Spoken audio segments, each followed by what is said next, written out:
As reported, Ukraine attacked the oil depot in Feodosia on the night of October the 7th. The marine oil terminal, the largest in Crimea in terms of oil products transshipment volume, came under attack. A strong fire started. Apparently, drones hit the facility in several places as photos with 3 columns of thick black smoke appeared in social networks. The city authorities introduced a regime of technogenic emergency of a municipal nature, restricting access of people and transport to the affected area. No casualties were reported. Ukrainian media wrote that the facility was attacked by drones, and Russian media that there were 2 missiles. Defense Express expert Valery Ryabik voiced his opinion regarding the events in Feodosia on October the 7th. He does not rule out that Kyiv carried out an attack on the oil depot using new weapons. He did not rule out that most likely these were medium-range drones, but which can carry an explosive weighing up to 20 kilograms.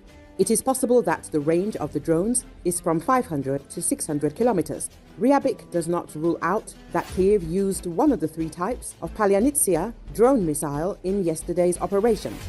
It is also possible that the strikes were carried out with long-range missiles supplied to Kyiv by the West. We are talking about the British Storm Shadow missiles. The most interesting thing is that the Pantsir air defense system has been installed at the oil depot since the autumn of 2022, but it was unable to intercept all the air targets that attacked the terminal. Meanwhile, the fire at the oil depot in Feodosia has entered its 2nd day. The media reports that 5 fuel tanks are burning. The occupation authorities have resettled residents of the private sector from the emergency zone. Late yesterday evening, one of the burning fuel tanks exploded. So far, they have not been able to extinguish the oil depot in Crimea in Feodosia, which caught fire on October the 7th as a result of a drone attack. The Russian-appointed mayor of the city, Igor Tkachenko, said that work on the elimination of the fire continues and to ensure the safety of people living near the site of the emergency in the area of the Black Sea embankment and near Kamishi, evacuation was carried out. In particular, 1,047 people were sent to temporary accommodation centers, hotels, and boarding houses. Tkachenko added that the evacuees were examined by medics. It is noteworthy that the Pantsir C-1 air defense system was deployed on the territory of the port where the terminal is located. This was found out by Radio Svaboda journalists after analyzing satellite images. However, the unit failed to repel the attack of the Ukrainian drones.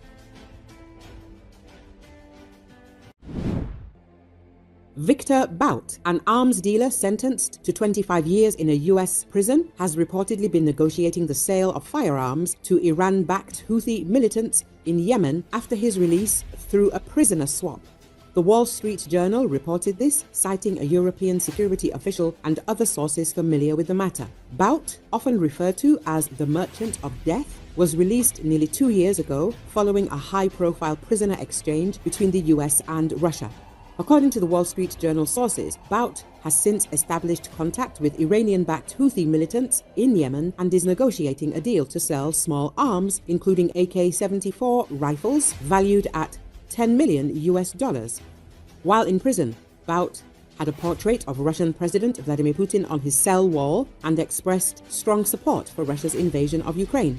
His release in December 2022 came after a swap with American basketball player Brittney Griner, who had been convicted in Russia for alleged drug possession. Since his release, Bout has frequently appeared on Russian television offering commentary on Russian politics and criticism of the US. Russian media often cite him as an expert on arms trading. When Houthi emissaries went to Moscow in August to negotiate the purchase of $10 million worth of automatic weapons, they encountered a familiar face, the mustachioed Bout.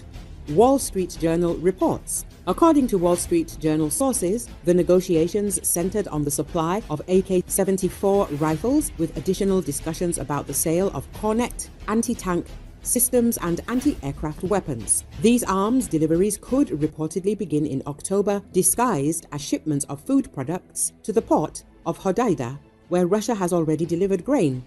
In the days since Israel intensified its campaign against Hezbollah in Lebanon, including the strike that killed the militant group's leader, Hassan Nasrallah, Yemen's Iran-backed Houthi rebels have been quick to show they are an important player in the complex conflicts convulsing the Middle East.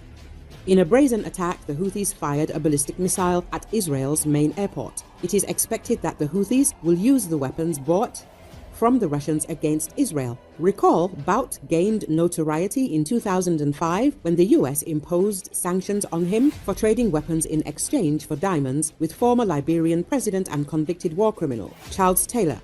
He was also accused by UN experts of violating international arms embargoes on Angola and the Democratic Republic of Congo. In 2008, Bout was arrested in Thailand during a sting operation by US Drug Enforcement Administration agents posing as Colombian rebels. He was sentenced to 25 years in prison, but served only 12 before his release in the 2022 prisoner exchange.